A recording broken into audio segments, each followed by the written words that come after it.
अध्यक्ष जी,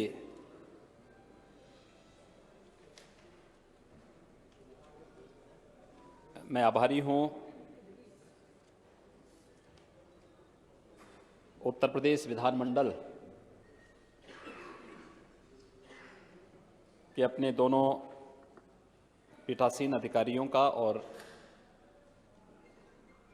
दोनों सदनों का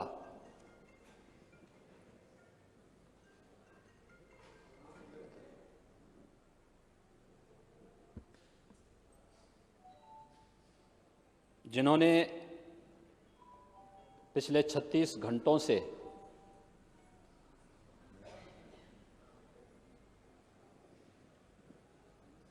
एक ज्वलंत मुद्दे को चर्चा का विषय बनाया और राष्ट्रपिता महात्मा गांधी जी के प्रति इस संवाद के माध्यम से अपनी श्रद्धांजलि दी है।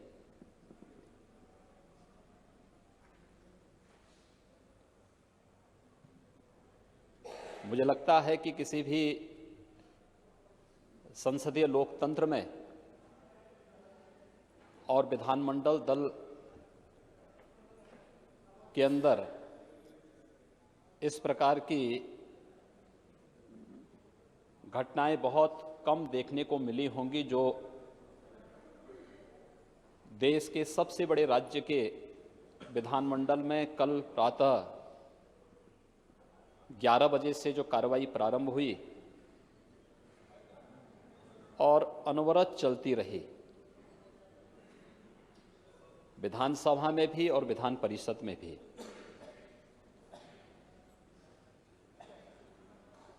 विधानसभा में कुल 149 माननीय सदस्यों ने अपने विचारों को सस्टेनेबल डेवलपमेंट गोल्स को अचीव करने की दिशा में किए जाने वाले प्रयासों की दिशा से यहाँ पर रखे और उच्च सदन में विधान परिषद में भी 67 माननीय सदस्यों ने अपने विचारों को रखा। वास्तव में लोकतंत्र की एक अद्भुत घटना है। मैं सभी माननीय सदस्यों को हृदय से धन्यवाद देता हूं, उन सब का अभिनंदन करता हूं और खास तौर पर अपनी अंतरात्मा की आवाज पर इस सदन में इस कार्रवाई का हिस्सा बने उन माननीय सदस्यों का भी मैं हृदय से धन्यवाद करता हूं, जिनमें प्रगतिशील समाजवादी पार्टी के नेता श्री शिवपाल यादव जी ने, श्री नितिन अग्रवाल जी ने, कांग्रेस पार्टी के सुश्री अदिति सिंह ने, श्री राकेश सिंह ने, बहुजन समाजवादी पार्टी के मोहम्मद असलम रानी और श्री अनिल सिंह ने, और अन्य कुल 7 ऐसे सदस्यों ने भी इस सदन की चर्चा में भाग लेकर के लोकतांत्रिक मूल्यों के प्रति अपनी प्रतिबद्धता को दोहराया है। मैं उन सब का हृदय से अभिनंदन करता हूं, सबके प्रति आभार व्यक्त करता हूं।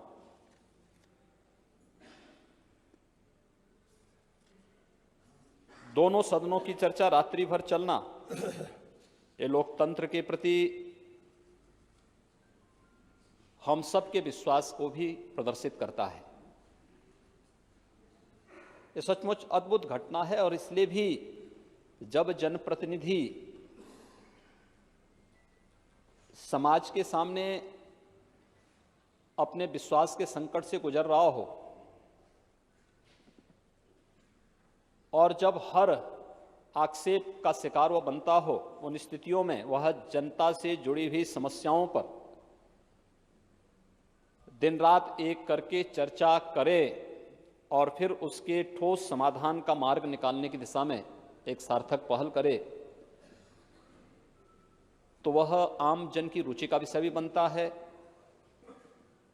आम जन की उन संवेदनाओं के साथ भी अपने आप को जोड़ता है और मैं धन्यवाद दूंगा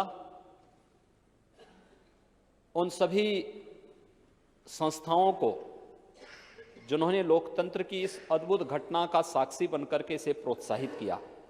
मीडिया ने इसको बहुत अच्छे ढंग से हाथों हाथ लिया और विपक्ष के नकारात्मक रवैये की न केवल निंदा की, अपितु उन्हें कटघरे में खड़ा करने में भी कोई कोताही नहीं बरती। सचमुच एक सकारात्मक पहल है। महोदय, लोकतंत्र संवाद से चलता है।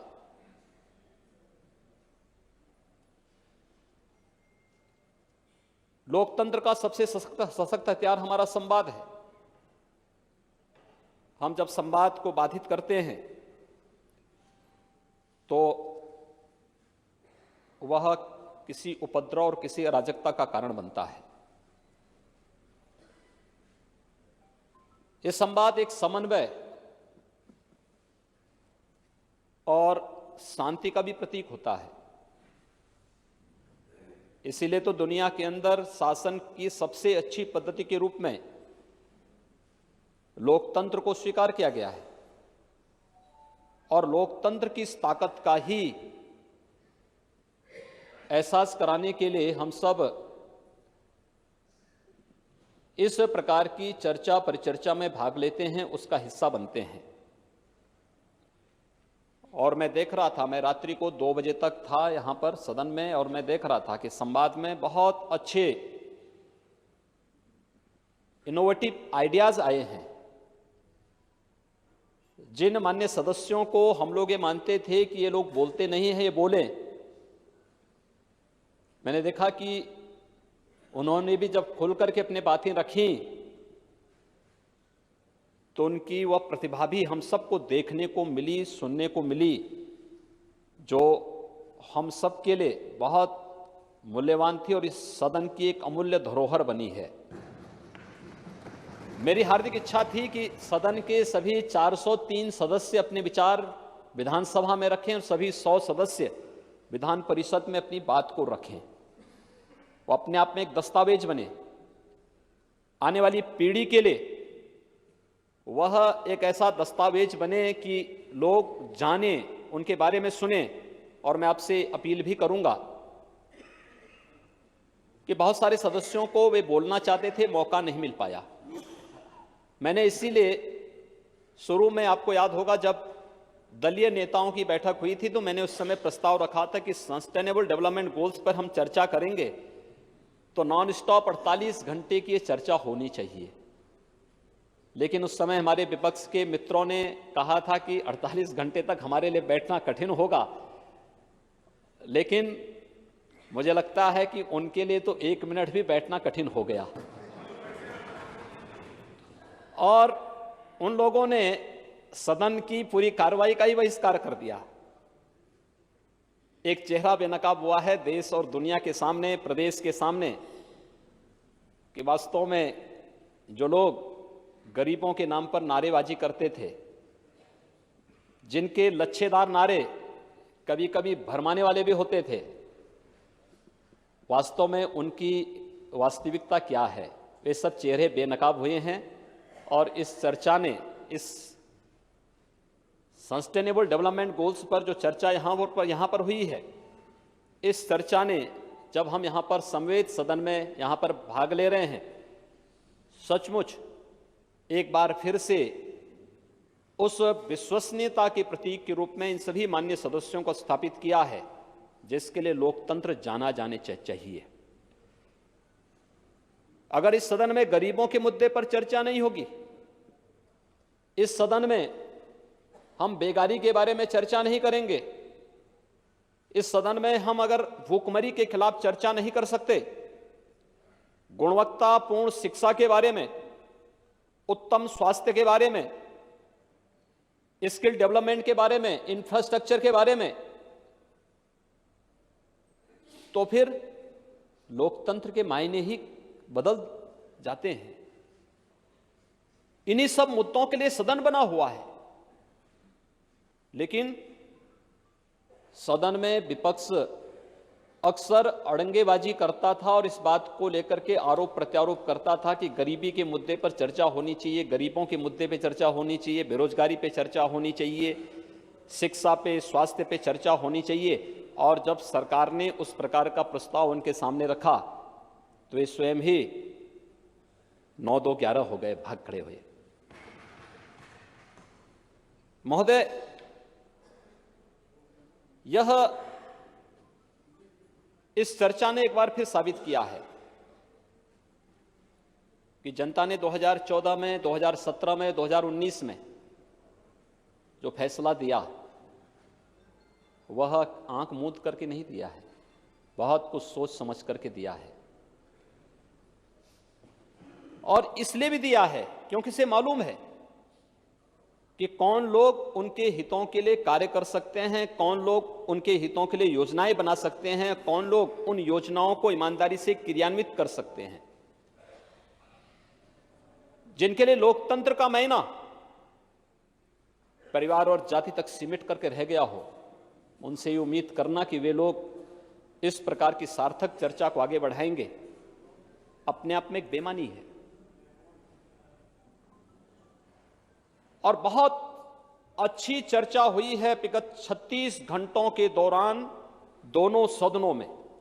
मैं चिंतित था विधान परिषद के बारे में कि विधान परिषद में कैसे चर्चा बढ़ेगी, लेकिन उस सदन के नेता डॉक्टर दिनेश शर्मा जी ने और उनके सभी सहयोगियों ने सभी सदस्यों के साथ मिलकर के जैसे वहां की चर्चा को आगे बढ़ाया और अब इस चर्चा में भाग लेने के लिए समवेत सदन के हिस्से बने हैं।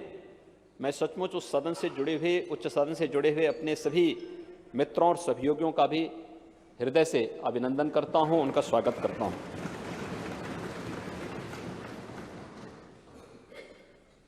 ये सचमुच इस चर्चा ने एक बार फिर साबित कर दिया है कि कहां सुमति है, कहां कुमति है। तुलसीदास जी ने इस बारे में कहा भी है, जहां सुमति तहां संपत्ति नाना, और जहां कुमति तहां विपत्ति निधाना। बहुत दूरदृष्टि वाले संत थे तुलसीदास जी। आज से सैकड़ों वर्ष पहले जो बातें उन्होंने कही वे आज भी अक्सर सही बैठती हैं। उन्होंने इस बात को कहा, जब हमारे मित्रों की सरकार थी तब वे बाढ़ पीड़ितों को कितना राहत देते थे, यह हर व्यक्ति जानता है। बाढ़ पीड़ितों के नाम पर आने वाले राहत को हड़पना वे अपना जन्मसिद्ध अधिकार मानते थे। ये पूरा सदन जानता है 2003 से लेकर के 2017 के बीच में प्रदेश के अंदर जब भी कोई आपदा आई होगी, किसी भी पीड़ित को समय पे कोई राहत नहीं मिली। और राहत क्या मिलती थी? मैं 2017 में जब बाढ़ पीड़ित क्षेत्रों में गया, पहली बार मैंने दौरा किया था, तो मैंने पूछा प्रशासन से कि बाढ़ पीड़ितों को क्या राहत दी जा रही है। पहली विजिट में बाढ़ आई थी, मैं पहुंच गया था, तो सूखा ब्रेड का एक पैकेट लेकर के एक अधिकारी मेरे सामने आया। मैंने उनसे प्रश्न किया था, मैंने कहा ये सूखा ब्रेड कैसे लोग खाएंगे, इसके अलावा कुछ और नहीं है? उन्होंने कहा नहीं, अब तक तो ऐसे ही दिया जाता था। मैंने कहा भी अगर 3 दिन आपको यहां रहना पड़े इसी सूखा ब्रेड लेकर के, मैं कहूंगा कि 3 दिन तक आप यहां रहे, क्या आप रह पाएंगे? आखिर इतने दिनों तक ये लोग बाढ़ में 5 दिन 7 दिन रहेंगे, राहत का अच्छा पैकेज मिलना चाहिए। वो चुप हो गए। मैं उसी दिन शाम को वापस लखनऊ आया, मैंने राहत आयुक्त को बुलाया, राहत आयुक्त से उसी दिन कहा कि बाढ़ पीड़ितों का जो राहत जाएगा वो इतना जाना चाहिए कि एक व्यक्ति अपने सिर में उठा के ले जाने की स्थिति में न हो।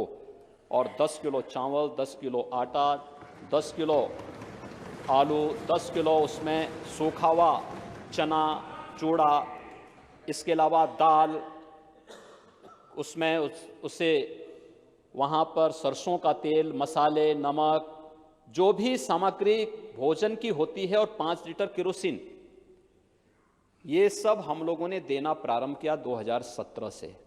राहत कार्य के लिए पैसा पहले भी आता था, पूछा जाना चाहिए, जो आज बाढ़ राहत के नाम पर सदन के कार्य का बहिष्कार कर रहे हैं, उनसे पूछना चाहिए था कि 2003 से लेकर के 2017 के बीच में उन्हें भी सत्ता में रहने का अवसर मिला होगा।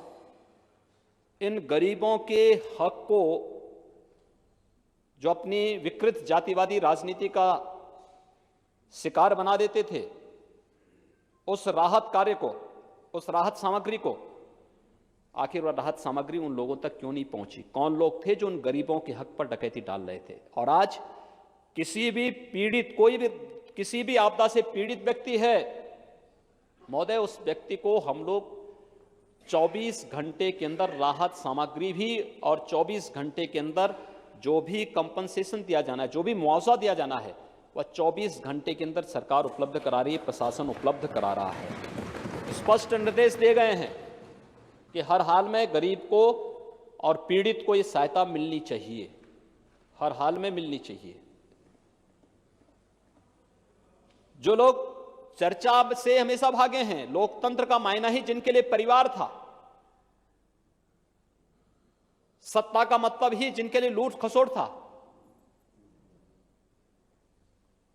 वे लोग आज फिर से लोकतंत्र की दुहाई देने की बात कर रहे हैं कि हम लोग तो 48 घंटे बहस करना चाहते थे। अरे 36 घंटे के लिए तैयार हुए नहीं, 48 घंटे करते बहस। खैर, गांधी जी के नाम पर बहुत सारे लोगों ने सत्ता हथियाई है, लेकिन गांधी जी के विचारों का, गांधी जी के दर्शन का कितना अनर्थ उन्होंने किया है। और मैं देख करके ताज्जुब कर रहा था। मैं मानता था कि कम से कम कांग्रेस तो आएगी सदन में। गांधी जी और शास्त्री जी की जयंती है, गांधी जी का 150वां जयंती वर्ष है और शास्त्री जी का 117वां जयंती वर्ष है, तो कांग्रेस तो जरूर आएगी।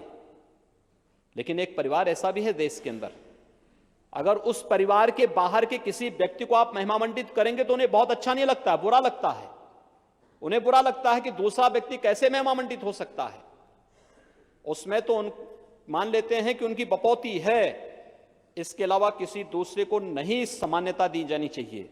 चाहे वे लाल बहादुर शास्त्री जी हों, चाहे सरदार पटेल जी हों, चाहे वह नेताजी सुभाष चंद्र बोस हों, या फिर इस देश के अंदर किसी भी उस महान नेता को कभी भी सम्मान देना उन्हें बहुत अच्छा नहीं लगा है, कभी नहीं लगा है।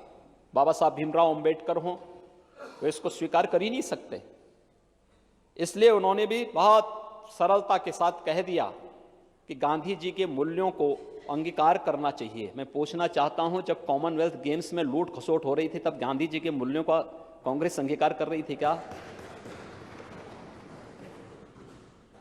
जब बड़े बड़े जमीन के घोटाले हो रहे थे गुड़गांव में, और बहुत सारी जगह उत्तर प्रदेश में भी होंगे, तो क्या ये गांधी जी का दर्शन था? क्या गांधी जी का सत्य और अहिंसा से यही प्रेरणा कांग्रेस ने ली थी क्या? महोदय, जनता इनको देख चुकी है, इनकी वास्तविकता को पहचान चुकी है। और मुझे लगता है आज बहुजन समाजवादी पार्टी के एक माननीय सदस्य ने ठीक ही कहा। उन्होंने पहले घोषणा कर दी है, उन्होंने कहा कि अगली बार 375 भारतीय जनता पार्टी लेकर के आएगी। हम लोग तो वैसे भी हारने जा रहे हैं, इसलिए अब इस पे आगे चर्चा करने की बात ही बेकार है। ठीक कहा, वो नज़ारा देख रहे हैं, आगे क्या परिणाम होने जा रहे हैं ये भी देखने जा रहे हैं। और इस दृष्टि से ये चर्चा अत्यंत महत्वपूर्ण थी। महोदय, लोकतंत्र संवाद से चल सकता है। भगवान बुद्ध ने भी एक बात कही थी कि इस दुनिया में दुख है, उन्होंने कहा दुख का कारण भी है और उसका निवारण भी है। और लोकतंत्र में समस्याएं भी हैं, उन समस्याओं का कारण भी है और उन समस्याओं का निवारण भी है। और निवारण का माध्यम इस प्रकार की चर्चा सदन के माध्यम से जब आगे बढ़ेगी तो निवारण के किसी निष्कर्ष पर हम अवश्य पहुंचेंगे। और उत्तर प्रदेश का मंत्रिमंडल और हमारा सभी टॉप का ब्यूरोक्रेसी 3 दिनों तक IIM लखनऊ के साथ जिस मंथन के कार्यक्रम के साथ जुड़ा था, निवारण की उस कला को आगे बढ़ाने की ही दिशा में एक नया प्रयास हम लोगों का था। उसी स्थिति को कैसे हम चर्चा परिचर्चा के इस अभियान को आगे बढ़ा सकते हैं, उस दिशा में हम लोग आगे बढ़े थे। जब हम सस्टेनेबल डेवलपमेंट गोल्स पे चर्चा कर रहे हैं, महोदय, मुझे पंडित दीनदयाल उपाध्याय जी की एक बात याद आती है। उन्होंने एक बात कही थी कि आर्थिक योजनाओं तथा आर्थिक प्रगति का माप समाज के ऊपर की सीढ़ी पर पहुंचे हुए व्यक्ति से नहीं हो सकती, बल्कि सबसे नीचे के स्तर पर विद्यमान व्यक्ति से ही हम इसके माप कर सकते हैं। यानी पंडित दीनदयाल उपाध्याय जी ने आज से 60 वर्ष पहले जो विचार दिए हैं वह आज कितने प्रासंगिक हैं, यह आदरणीय प्रधानमंत्री जी ने जब UN संयुक्त राष्ट्र के सम्मेलन में अपने उद्बोधन में इस बात का उल्लेख किया था कि मानवता तब आगे बढ़ी है जब वह सामूहिक रूप से दुनिया के प्रति अपने दायित्व और भविष्य की जिम्मेदारी के लिए ईमानदारी से एक नई पहल किया है। एक सामूहिकता जिसको लेकर के बार बार उनका फोकस होता है कि समाज में कहीं भी गरीबी है, बदहाली है, अव्यवस्था है, कोई कुप्रथा है, तब तक समाज प्रगति नहीं कर सकता। हमें उसके खिलाफ खड़ा होना ही पड़ेगा, उसके खिलाफ समाज को जागरूक करना ही पड़ेगा, समाज को उन मुद्दों के साथ अवगत कराना ही पड़ेगा। और ये बातें लगातार उसको लेकर के उन्होंने इस कार्यक्रम को आगे बढ़ाया। हमारे शरीर है, कोई अंग कमजोर हो जाए तो हम सर्वांग नहीं माने जाते। एक अंग विशेष के कमजोर होने से शरीर दिव्यांग हो जाता है। समाज का कोई तबका कमजोर है, वो गरीबी में है, बदहाली में है, अशिक्षा का शिकार है, बेरोजगारी का शिकार है। आप विकास की किन बुलंदियों की बात कर रहे हैं? क्या ये सामूहिक जिम्मेदारी नहीं है कि जो कमजोर है उसको भी हाथ देकर के हम उठाने का प्रयास करें, जो बदहाल है उसके जीवन में भी खुशहाली लाने का प्रयास करें, जो अशिक्षित है उसे शिक्षित करने की दिशा में एक बेहतर प्रयास करें, जिसके पास आज तक साधन नहीं पहुंच पाया है उसके पास साधन पहुंचा करके उसे भी एक समय के बाद संसाधन युक्त करने की दिशा में हम प्रयास कर सकें। और यह लक्ष्य प्राप्त किया जा सकता है। सस्टेनेबल डेवलपमेंट गोल्स उन लक्ष्यों को प्राप्त करने की दिशा में एक बेहतर प्रयास है और इसी कड़ी को आगे बढ़ाने के लिए सतत विकास लक्ष्य का एजेंडा 2030 एक महत्वाकांक्षी विजन के रूप में, जिसके एक व्यापक उद्देश्य हैं, उनको लेकर के 1 जनवरी 2016 से पूरी दुनिया के अंदर लागू किया गया। एक बड़े प्रयास के बाद इन कार्यक्रमों को आगे बढ़ाने की दिशा में हर एक देश की अपनी अपनी जिम्मेदारी है। और फिर हम इसको केवल देश की सरकार के ही ऊपर न छोड़ें, हमारी भी तो कोई जिम्मेदारी है, राज्यों की भी तो कोई जिम्मेदारी होगी। राज्य के बाद हमारी अन्य संस्थाओं की भी तो कोई जिम्मेदारी होगी। उन सबको इसके साथ जोड़ने के लिए ही उत्तर प्रदेश विधानमंडल की दोनों सदनों में हम लोगों ने इस महत्वपूर्ण विषय को चर्चा का विषय बनाया है। क्योंकि उत्तर प्रदेश के स्तर पर जो कुछ भी प्रयास हम करेंगे, अखिल भारतीय स्तर पर उसका प्रभाव हमें देखने को मिलेगा। स्वच्छ भारत मिशन में कल आदरणीय प्रधानमंत्री जी ने उत्तर प्रदेश को सर्वाधिक जन भागीदारी के माध्यम से इज्जत घर निर्माण के लक्ष्य को पूरा करने में अपना योगदान देने के लिए पुरस्कार दिया है। उत्तर प्रदेश को यह सम्मान प्राप्त हुआ है। लगातार दूसरे वर्ष उत्तर प्रदेश को यह सम्मान मिला है। अगर उत्तर प्रदेश 2,61,00,000 शौचालय नहीं बनाता तो स्वच्छ भारत मिशन में सबसे बड़े बाधक उत्तर प्रदेश बन जाती, और दुर्भाग्य से पिछली सरकारों ने बाधक बनने का प्रयास किया था।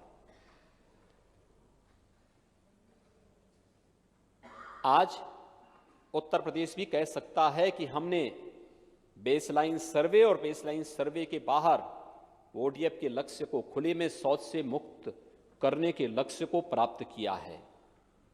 हम भी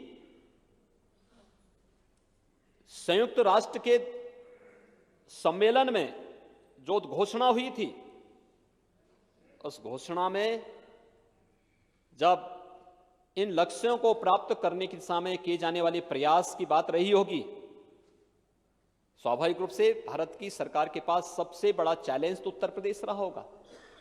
लेकिन आज हम कह सकते हैं कि उत्तर प्रदेश इस लक्ष्य को अपना पूरा कर चुका है।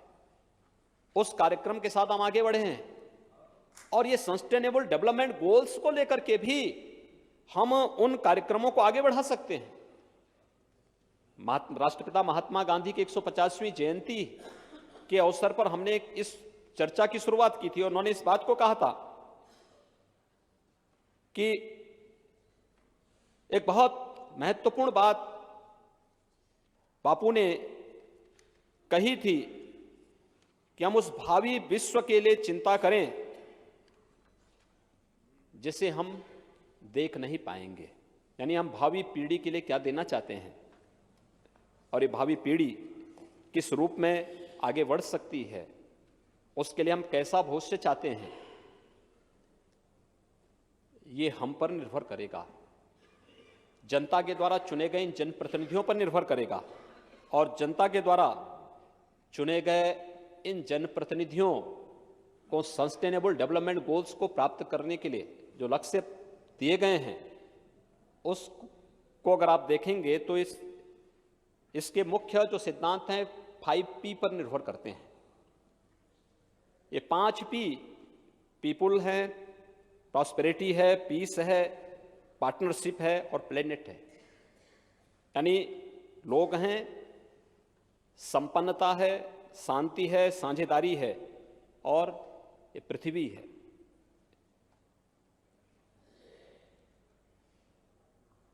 मुझे लगता है कि भारत जैसे देश में सतत विकास के इन लक्ष्यों को प्राप्त करने की मंशा ये आदिकाल से रही है।